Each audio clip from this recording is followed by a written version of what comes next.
What has been a busy month for the country's largest port, the Port of Los Angeles saw a 13% spike in incoming cargo volume last month, leading to its best September in history, and is now bracing for a very busy holiday season. Let's bring in the executive director of the Port of LA, Gene Seroka. He is joining us today from Los Angeles. And Gene, let's start by talking about just the kind of volume that you have seen, a huge spike in September, but really this is a broader economic recovery picture that you have been seeing play out in your ports over the last several months. Yeah, good morning. What we're seeing really is replenishment of finished goods going to the omni-channel distribution network, which leads us to big box retailers, home improvement stores, and others who have remained open through the emergency orders during this pandemic. And it is truly a one-way trade. Exports here through the Port of Los Angeles have been down 22 out of the last 23 months. Gene, how much of this is the result of playing catch up? You know, we talked back in March and April about just the backlog, or really the halts that we saw at some of these ports as we saw countries close up their borders, particularly out of China. How much of what you're seeing right now is sort of a catch-up period, trying to catch up with that demand? How much do you think this says about the demand moving forward? Well, two questions there. One, I really don't think it's catch up. Year to date, we've had 66 canceled sailings. In fact, in Q1 and Q2, the canceled sailings represented about 20% of our scheduled arrivals. We simply weren't buying as much. And in addition to what Dr. Israti said, we're not going to ball games, we're not going to the movies, we're not flying or going on cruises, we're buying. And we're buying from our retail stores that have remained open. We're buying an awful lot on the internet today. What we see going forward is that the month of October will also be very large in this same vein of replenishing the omni-channel distribution network with probably about 950,000 container units, which would be one of the best all time for a monthly receipt. And then the month of November, which typically starts to taper off, will be above the 800,000 container unit threshold. So I see this run going through about the beginning to second week of December, and then we'll reassess from that point. If you're talking about 950,000 containers in October alone, what has that meant for your operations there at the Port of Los Angeles? How are you processing everything? Well, we're busy.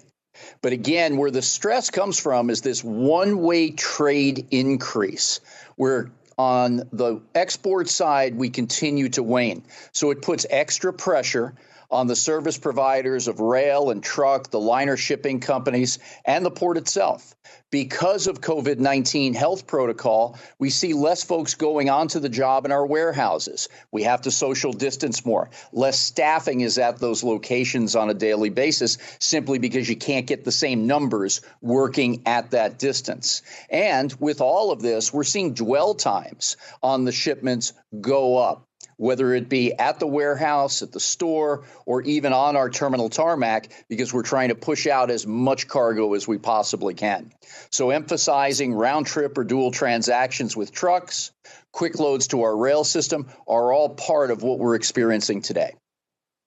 What about staffing overall? I mean, you talked about the need to social distance. You've got, on the one hand, a good problem because you have so much cargo coming in. It's one of your busiest months, and yet you've also got to be mindful of the public safety and health elements. How is that complicating your operations? Well, we've been so fortunate. When the emergency orders came down back in March, I was so heartened to see all of our supply chain members, including longshore labor with the International Longshore and Warehouse Union, come together and put in place safety protocols, whether it's cleaning and sanitizing equipment for the handoff to the next shift, how we physically distance, what we do to prepare, whether it be telecommuting or working on the docks. And we have been very fortunate because everyone has followed these protocols. We've had minimal number of folks go out sick and absolutely no disruption in our operations due to COVID-19. And Gene, you've really had a front row seat here in the disruption to the economy as a result of the pandemic, but also the recovery element. When you look at how things have picked up at the port, from your perspective, what does that say about where we are in the recovery?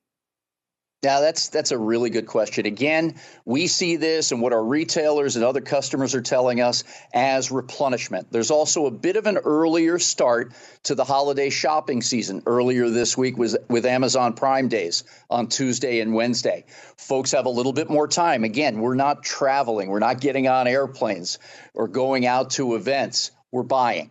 Now, what it also says is that as we get through this wave of imports, we expected this because we said it would be about 3 times that we'd experience the import waves. We're hustling empty containers back at all-time record numbers to catch the next series of imports. So again, I think one thing that's going to be important for employment and our economy in general, getting people back to work who have export jobs, whether they be on the agricultural side, manufacturing broadly, the automotive sector, and tiered suppliers. Export jobs in the United States pay on average 17% more than jobs in other segments. This will be a very important piece that we add to this overall recovery puzzle. And when you talk about the one-way traffic that's coming in terms of imports, where are you getting that from? And is it largely China? On the import side, about 60% of the products coming in right now are from China, even with the tariffs and the taxation that's been placed on the American importing companies.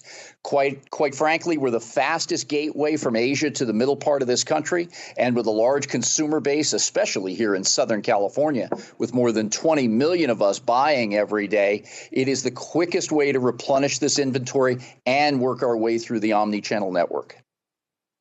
Gene Seroka, the executive director of the Port of Los Angeles. Great to talk to you today. Same here. Stay safe. Thank you again.